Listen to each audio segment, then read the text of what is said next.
नमस्कार मित्रों, माई steno warriors YouTube channel में आप सभी का स्वागत है।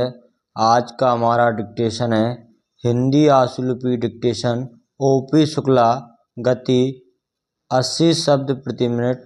डिक्टेशन स्टार्ट होगा 5 सेकंड बाद।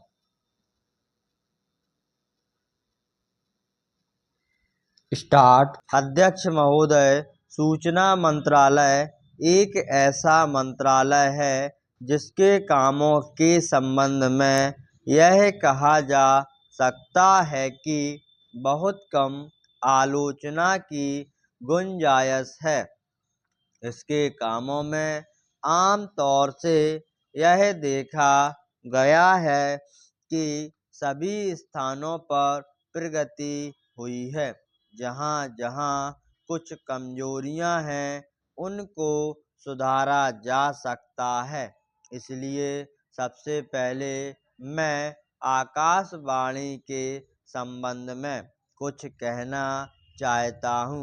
यह बात सच है कि आकाशवाणी ने परिस्थितियों के अनुकूल अपने को बदला है। जब हमारे देश पर संकट आया तो इस विभाग ने डटकर उसका मुकाबला किया और परिस्थितियों के अनुसार अपने प्रसारणों को बढ़ाया। लेकिन मुझे दुख के साथ कहना पड़ता है कि इसकी भाषा नीति में अभी तक कोई परिवर्तन नहीं आ पाया है।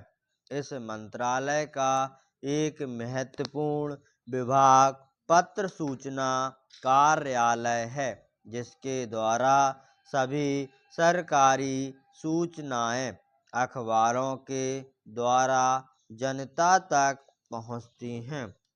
अभी तक हमारे इस मंत्रालय का यह रुख रहा है कि इस देश की भाषा अंग्रेजी है और सब काम अंग्रेजी भाषा के माध्यम से होना चाहिए।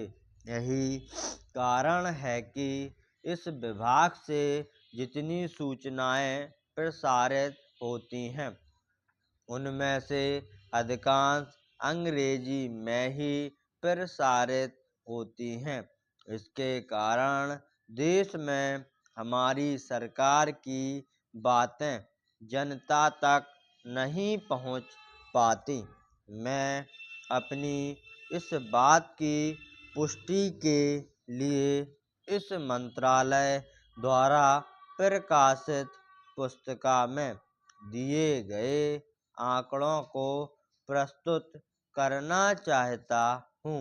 आप इन आंकड़ों को देखें तो आपको मालूम होगा कि अधिक प्रकाशन अंग्रेजी में हुए हैं।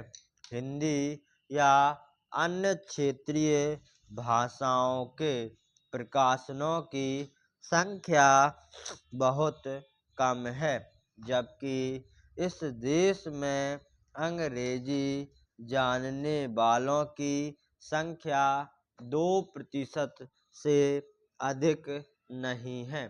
अन्य भाषाओं के जानने वालों की संख्या इस देश में 40 करोड़ है।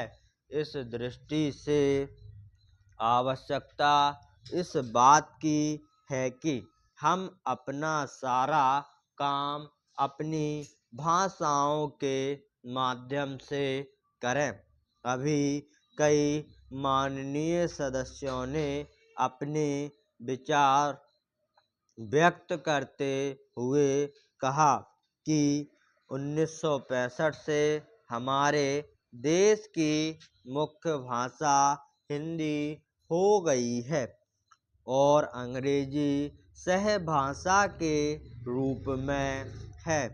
लेकिन फिर भी अधिकांश काम आज भी अंग्रेजी में ही होता है।